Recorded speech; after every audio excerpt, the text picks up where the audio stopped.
David Chen walked into the prestigious Cartwright art auction, wearing a worn brown cardigan and simple khakis, his weathered leather shoes silent against the polished marble floor.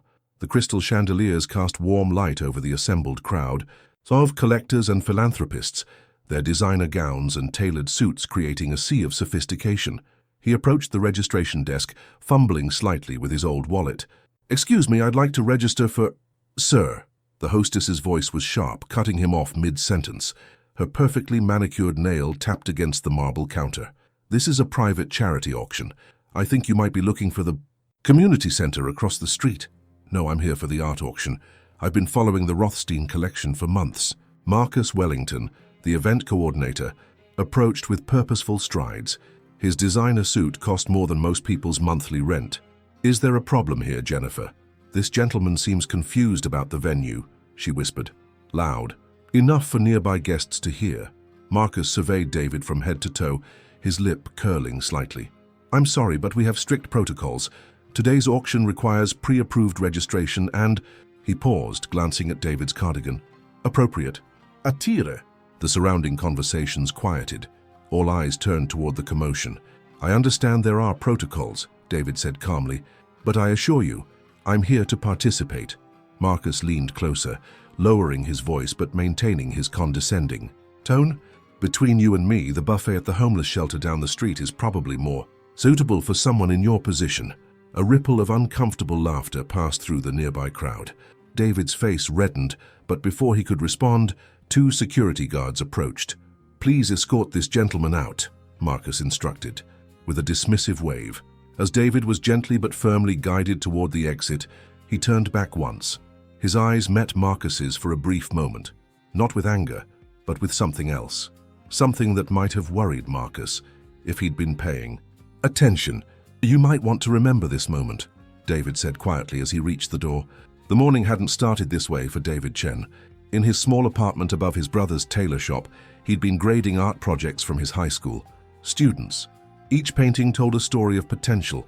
Kids from the neighborhood who'd never set foot in a gallery, yet created beauty with supplies he'd bought from his own modest salary. Teaching at Lincoln High wasn't glamorous work. The art supplies came from David's pocket more often than the school budget. But over 12 years, he'd transformed a forgotten classroom into something magical. Students who once tagged walls now painted murals. Kids who thought art was for rich people discovered their own creative voices. David Chen wasn't known for his wardrobe or his car. His colleagues at school had no idea his wife, Isabella Rothstein Chen, came from old money. She was a cardiac surgeon who still worked emergency shifts at the public hospital, choosing medicine over managing her family's fortune. They'd married quietly 5 years ago, keeping their finances separate at David's insistence. Today was supposed to be different. Today, David planned to do something he'd been preparing for months. The Cartwright auction would feature 3 pieces by emerging artists, students from underprivileged schools whose work had caught the attention of serious collectors. David had personally mentored 2 of them during summer workshops he ran for free. But clothes, David had learned, were just fabric. His brown cardigan was older than some of his students, but it had been his father's, an artist himself who died when David was 16. The cardigan reminded him that value isn't measured in thread count. That's why the humiliation stung differently. It wasn't about the money in his bank account or Isabella's family name. It was about the art world he loved showing its ugliest face to someone who'd spent years trying to make it accessible to everyone. Back in his apartment, Isabella found him sitting at their small kitchen table, still in the cardigan, staring at an auction catalogue. "How did it go?" she asked, though. His expression already told her. "Same as always," he murmured. "They see the clothes, not the person." Isabella sat beside him, understanding flooding her features. She'd grown up in this world. The galas, the private auctions, the unspoken hierarchies. She'd left it behind, for scrubs and hospital hallways, but she remembered its rules. "You know," she said softly, "I still have that suitcase in the closet, the one with your wedding tux." David looked up at her. "Isabella, we said we'd keep things separate. Your family's money, our life. This isn't about money, David. This is about respect, and sometimes to get respect, you have to speak their language first. Then you can teach them yours." She walked to their bedroom closet, returning with a sleek briefcase. "Are your inheritance papers from when my grandfather passed? You never touched them, but legally, Half of his art collection became yours when we married, including the pieces going up for auction today. David stared at the briefcase, then at his wife. You're not suggesting... I'm suggesting they need to see you for who you are. All of you. The phone rang. It was Miguel Santos, one of his former students whose abstract painting was being auctioned tonight. Mr. Chen, I'm nervous as hell. My mom's never even been to a museum, and now my art's selling alongside famous artists. David listened to the boy's anxiety, remembering his own journey. How many times had he felt like an imposter? How many doors had closed because he didn't look the part? Miguel, he said finally, sometimes we have to navigate their world to change it, but we never lose who we are in the process. After hanging up, David opened the briefcase Isabella had placed on the table. Inside were documents he'd never bothered to read, certificates of ownership, bank statements showing astronomical numbers. But what caught his eye was a small photograph tucked in the corner. His students at last year's art show, their faces bright with pride. He made his decision as David left his apartment the second time that evening. The city looked different. The same homeless vendor on the corner waved at him. David always bought flowers from her before school, brightening his classroom. She had no idea her regular customer had just inherited partial ownership of one of the city's most valuable private art collections. The auction house stood like an illuminated fortress against the darkening sky, but as David approached in his transformed appearance, wearing the perfectly tailored suit Isabella had pressed for him, something subtle was shifting inside the building. In the main gallery, whispers had started circulating. The security guard who'd escorted David out earlier mentioned to his colleague how the dismissed man had seemed oddly familiar. Didn't he have the same eyes as that buyer who's been purchasing through private phone bids for 3 years? Meanwhile, Jennifer, the hostess who'd turned David away, was reviewing the guest list with growing unease. An anonymous benefactor, someone who'd donated over $2 million to the charity in the past 2 years, was supposed to attend tonight. She'd been told to expect them, but no one had arrived bearing the special invitation code. What did that man? Say again, she asked her assistant. The one we turned away? Something about following the Rothstein collection. Oh, and he mentioned a moment. That Mr. Wellington should remember a moment. Jennifer's perfectly composed face flickered with doubt. Inside the auction hall, Marcus Wellington surveyed his domain with satisfaction. The evening was proceeding flawlessly, until his phone buzzed with a text from the charity's development director. Our largest anonymous donor hasn't checked in yet. They specifically mentioned coming tonight to reveal their identity. Marcus frowned. The mysterious donor had funded the youth art program for years, requesting complete anonymity. Tonight was supposed to be their first public appearance. On the street outside, David adjusted his cufflinks, a gift from Isabella's grandmother. He looked at the briefcase in his hand, containing not just documents, but something else. Something he'd carried to school every day for months, but never had the courage to use. A letter of resignation. Not because he wanted to leave teaching, but because he'd been selected for a unique position, director of the new Community Arts Foundation. A role that would allow him to bridge the gap between privileged art collectors and talented students from disadvantaged backgrounds. The position came with one condition. He had to prove he could navigate both worlds. As David re-entered the EU building, the young valet who'd parked cars earlier recognized him. "Didn't I see you earlier in different clothes?" David smiled. "Sometimes we wear different uniforms for different battles." Inside, the auction was reaching its peak moment. Miguel's abstract painting had just been unveiled, and murmurs of appreciation rippled through the crowd. David could see his student sitting nervously in the back row with his family, Miguel's mother clutching her purse, his younger sister wide-eyed at the grandeur. But something else was happening. The head of the charity foundation, Mrs. Cartwright, herself, kept glancing toward the entrance. She'd received word that their mystery donor would be arriving with specific credentials that matched exactly what that confused man had tried to present earlier. Near the registration desk, Jennifer was now frantically reviewing security footage on her tablet. The timestamp showed the exact moment she'd dismissed someone who'd attempted to show documentation that upon closer inspection bore the foundation's private verification seal. "Oh no," she whispered. Marcus, still basking in his role as gatekeeper, remained oblivious. He was explaining to a group of collectors how important it was to maintain standards, to keep these events exclusive. You let one person in who doesn't belong and suddenly everyone thinks they can waltz in off the street. Behind him, David Chen entered the room for the second time that evening, but now dozens of small signals were aligning. Mrs. Cartwright looked up from her seat. The young artist Miguel spotted his mentor and nearly knocked over his chair. The security guards exchanged meaningful glances, and in that moment before chaos, David caught sight of his reflection in the polished floor. The same man in different clothes, carrying the same briefcase, harboring the same purpose. Nothing about him had changed except the fabric covering his skin, yet everything was about to change. The room held its breath, though it didn't know why. Yet, David approached the registration desk, his footsteps echoing differently this time. Jennifer looked up from her tablet, her face draining of color as recognition dawned. The briefcase in his hand seemed to carry weight beyond its contents. "Good evening," David said quietly. "I believe I have an appointment to keep." Before Jennifer could respond, Mrs. Cartwright herself rose from her seat.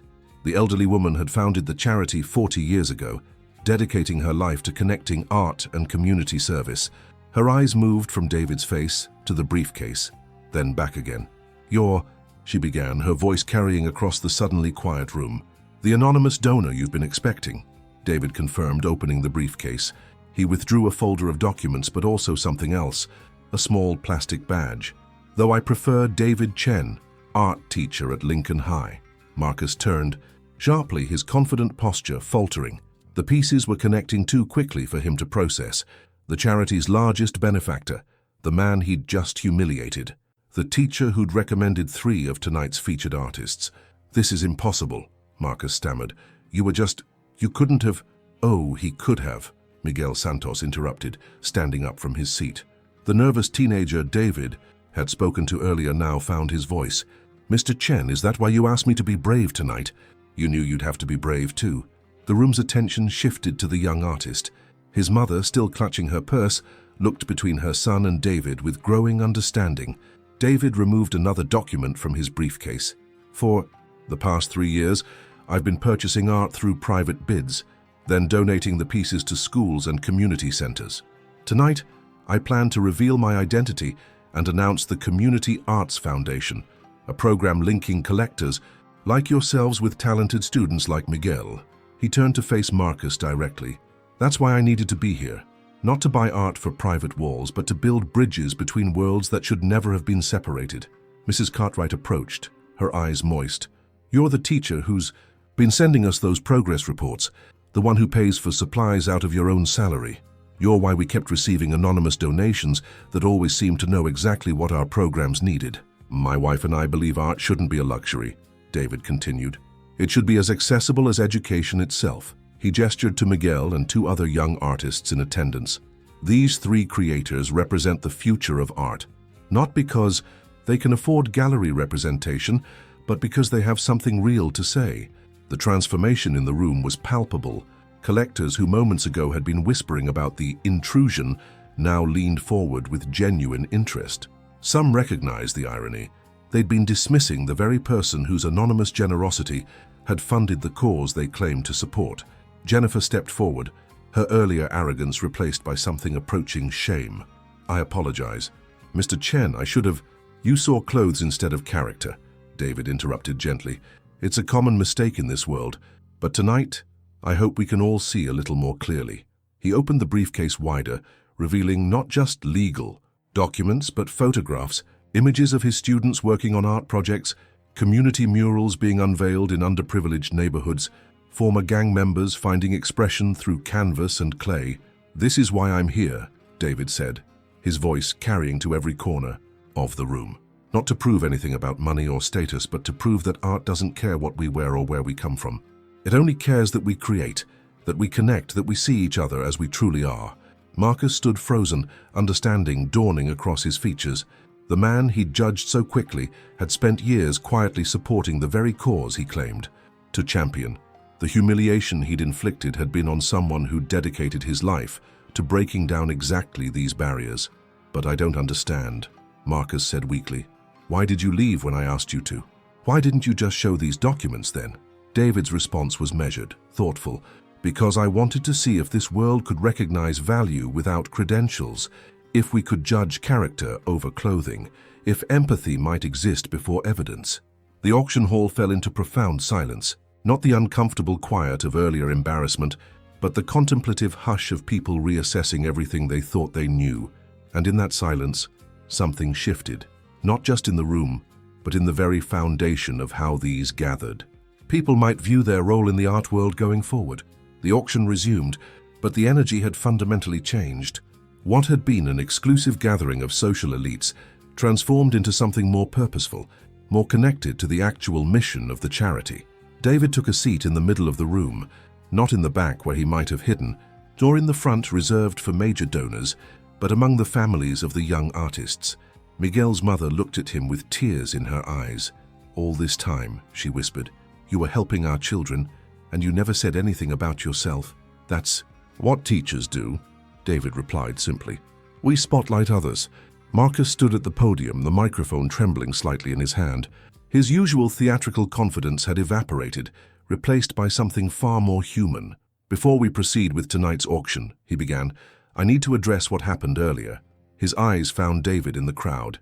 "Mr. Chen, you allowed me to reveal something ugly about how we often operate in this space, something I didn't even realize about myself until this moment." The room listened intently. Several collectors shifted uncomfortably, recognizing their own potential biases in Marcus's confession. "We talk about art being transformative, about charity changing lives, but we often gatekeep the very people we claim to serve. Tonight I learned that our biggest supporter has been hiding in plain sight, not because he lacked credentials, but because we never saw past his clothes to his character." David stood up, but not in challenge. "Marcus, what happened tonight wasn't about individual failing. It's about systemic issues in how we define belonging in the art world." He walked to the front of the room, the briefcase now open and displayed on a nearby table. Inside, besides the documents, lay the real treasure: handwritten letters from hundreds of students, thank you notes from families, photographs of art installations in soup kitchens and homeless shelters. "Look," David continued, "my wife Isabella comes from the Rothstein family. I could have worn a designer suit every day of my life, but I chose the cardigan because it belonged to my father, a factory worker who painted masterpieces on weekends. I wear it to school to remind my students that art isn't about what you own.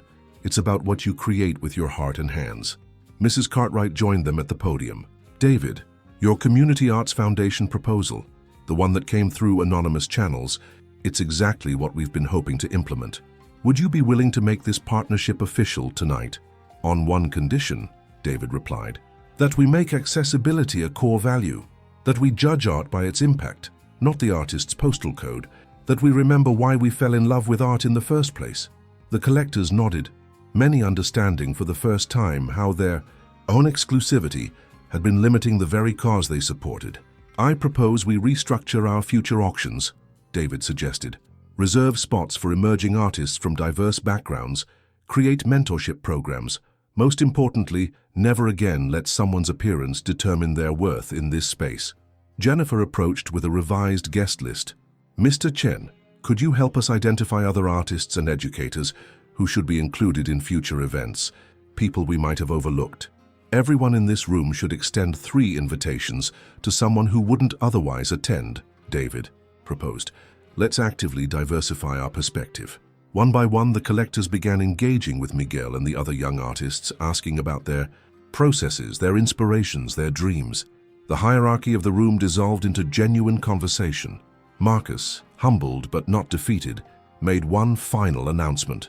Effective immediately, the Cartwright Foundation will implement new protocols. No one will be turned away based on appearance. And, he looked directly at David, "I'd like to personally fund the first year of the Community Arts Foundation as my own apology." David's response was immediate and gracious. "That's incredibly generous, Marcus, but let's direct that funding towards scholarships for students who show artistic promise but lack financial means. That's the real investment we need to make." As the auction recommenced, something revolutionary had occurred. The room hadn't just witnessed a revelation about one man, it had experienced a collective awakening about values, inclusion, and the true purpose of art in society.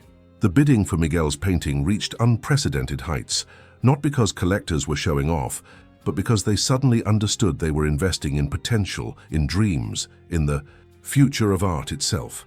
As the evening wound down and the final piece was sold, David stood one last time before the gathering. His brown cardigan hung in his apartment across town, but its spirit remained with him. "Tonight taught us something profound," he began. "We all entered this room with assumptions. Some saw a man who didn't belong. Others saw a teacher who couldn't possibly afford to be here. But what we discovered is that authenticity transcends any uniform we choose to wear." The audience, no longer divided into donors and recipients, insiders and outsiders, listened with an attention they rarely gave to closing remarks. Art has always been humanity's most honest language. It speaks truths our words often fail to capture. But somewhere along the way we built walls around it. We created hierarchies based on wealth, on education, on appearance. We forgot that the most powerful art often comes from those who have struggled, who have seen life from angles we might never experience. Miguel raised his hand. "Mr. Chen, what do you want us to remember from tonight?" David smiled at his student. "That every person you meet carries invisible stories.